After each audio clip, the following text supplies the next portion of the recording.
All right, let's spend some time talking about how to develop a field training mindset. Field training is, to me, uh, one of the most efficient singular activities that you can engage in your business. Field training is awesome because it allows you to participate in two very important activities simultaneously. The first one being the development of a person, which means that you're transferring your skill set that you've developed and learned in Primerica to a brand new person who's joined your team, joined your organization, is committed to learning how to build a business, and you're going to take them out there and you're going to pour everything that you have about the business into them through the process of field training. The other thing that it allows you to do is it allows you to work in what we call a warm market environment. And the warm market environment is a singular best place for Primerica representatives to work in. It's not cold. You're not going to see total strangers, and you're not simply getting a referral. You're getting a referral, but you're also getting a personal introduction, which eases the process of transacting business, and it speeds up the process of getting somebody to like you and trust you, because it eliminates some of the doubt out of the person's mind that they'll naturally have, which is, where did this person come from? I don't know anybody who knows them, and can I trust them? Field training in a warm market with a brand new associate takes care of that problem, and it'll greatly increase your ability to be effective when you're out there as a representative trying to transact the Primerica business. So those are the things that field training allow us to do. Now, recruiting is a huge part of the field training process, but please understand that while recruiting is the lifeblood of your organization, and at some point in your Primerica business, you're going to have to get your business at least double-digit recruiting so that you can start to make a dent in this thing. Please understand that recruiting is primarily a production activity, and recruiting in and by itself does not necessarily lend to growth. A recruit is a recruit, okay? When that person, number one, gets a recruit, which means that now we're starting to have growth. That person is engaging in the business by not just showing up, but by also going out and starting to get other people involved in their team. That's the first measure of a person being a recruit. The second measure of a person being a recruit is that that person will lend an immediate and measurable benefit to your environment, as I previously said, but also to your production. The fact that a person joined your business, it needs to be reflected in the growth of your numbers in the following coming months. Okay? Now, understand that with that as our model, once we've got that person on board, once that person has decided, okay, they want to get involved in the Primerica business, we need to immediately engage the people that we get on board into the concept of field training, so that will have the maximum impact in terms of getting that person skilled, but also, like I said, growing your business, growing your production. Now, let me sort of break down what I'm trying to say by using a brief example. Let's say in the month of June, you go out and you recruit 10 people. You get 10 new people to submit IBAs and submit the $99 to get engaged in the Primerica business.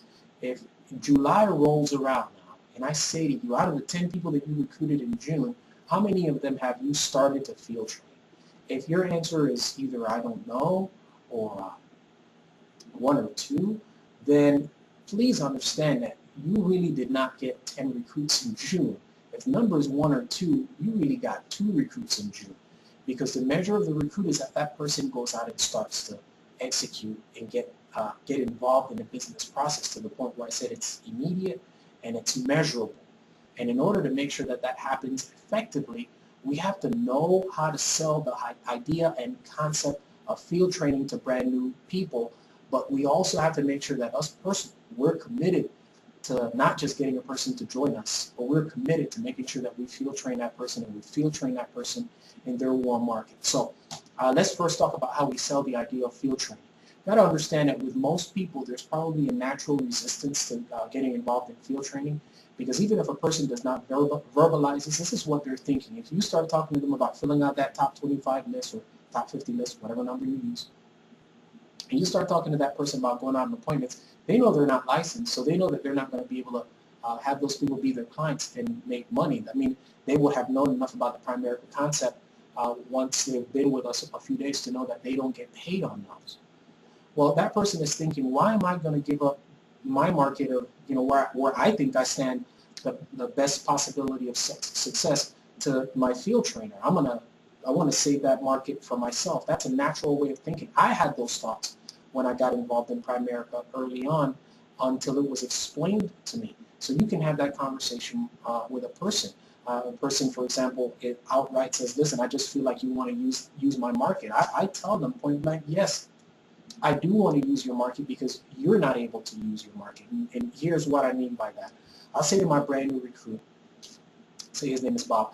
Bob, what's the name of your best friend? And Bob tells me his best friend's name is Jim. I said, well, what does Jim do for a living? Well, Jim is a supervisor at Jiffy Lube. Okay. Well, Jim being a supervisor at Jiffy Lube, he knows a lot about what, changing oil, servicing cars, and making sure that the PCV valve and air filter is changed the right way, and all the different nuances that go on with understanding how to service a car with oil changes and things like that. But Bob, let me ask you a question. What if, as nice a guy as I'm guessing Jim is, what if Jim were to call you and tell you that, hey, I just got my license in investments and insurance, and I've been through some training with financial services, and I want to come over and I want to talk to you and Linda about how to save for your kids' college education the right way, how to make sure that your 401k is invested in the right types of stocks and mutual funds, talk to you guys about better ways that you can get out of debt, how to budget your money the right way, and how to save money on different types of insurances. If you're normal, you're thinking, I don't want any part of that deal. Now, Jim is my friend, I like him and I trust him, but I don't like him and trust him with my finances. Heck, what I know about Jim, his personal finances are a mess. So while a person may like you and trust you and have personal credibility, they don't have professional credibility. So what we have to do with your market of people who know you really well, Jim, is we have to take a professional with you to make sure that that market gets serviced the right way. But there's a trade-off. There's going to be a huge, huge upside to you by you using your warm market so that you can get trained in the business effectively. And here are the 4 things that you're going to be able to benefit from as a result of using that hot and warm market, which, as I said, is completely useless to you in terms of you going out and do the business, because the same thoughts that you have about Jim and Jiffy Lube and your personal finances are probably the same thoughts that the people that you're going to call that are really warm and really comfortable with you, they're going to have those same thoughts about you. So here's what's going to happen.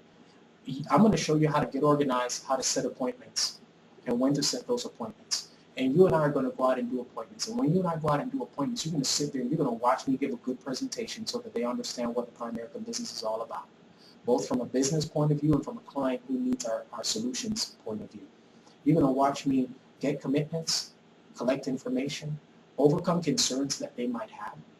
You're going to watch me put together a financial plan for them that solves their financial problems. And you're going to watch me go back over there and execute business with them. You're going to learn it. That's called experience through exposure. And I'm committed to making sure that you learn how to do that the right way. That's the first benefit. Second benefit is we're going to have market expansion, which means that you know Jim and Jim knows you, but Jim has a friend named Alan that Jim knows that you don't necessarily know. See, Alan might know you by name and by reputation through Jim, but he doesn't know you know you. He doesn't know that you're a supervisor at the post office and that you don't know diddly about finances. He doesn't know that you just got trained. He just knows that you're a friend of Jim's and you're a nice guy. And if Jim gives him, asks him, say, hey, listen, I'm giving your name to my good friend Bob. He came over and he helped us put together some things, and I feel that the information is going to be able to benefit you and your family. Alan is going to be all about it because he likes and trusts Jim, who says that you're a good, trustworthy guy. So we're going to get enough referrals so that we're going to start to open up what I call the secondary warm market for you, that you'll be able to work effectively because you have a good enough reputation with them, but they don't know you so well that they'll say he only knows about, sorting mail. So I don't want any part of him helping me with my finances. So we're going to get market expansion. Next, we're going to get business expansion. It's inevitable that you and I go out on appointments. I'm going to recruit some people for you for your team. I've been doing Primerica for a very long time. So right now, I'm a much better recruiter than you are. Hopefully, one day you'll become a better recruiter than I am. But right now, that's the way it is. So we're going to use my abilities in this business to recruit people for you to help you build your Primerica business. That's the third benefit. So we have experience through exposure, market expansion, business expansion.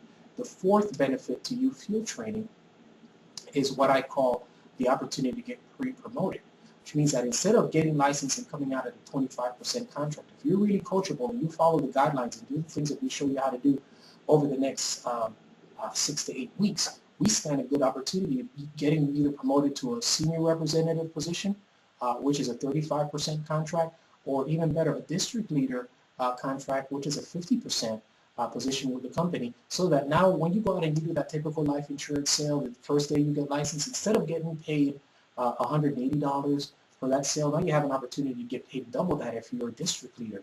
And that's a better deal. I don't care how you measure it. So those are the 4 benefits: experience through exposure, market expansion, business expansion, the potential to get promoted to a higher level.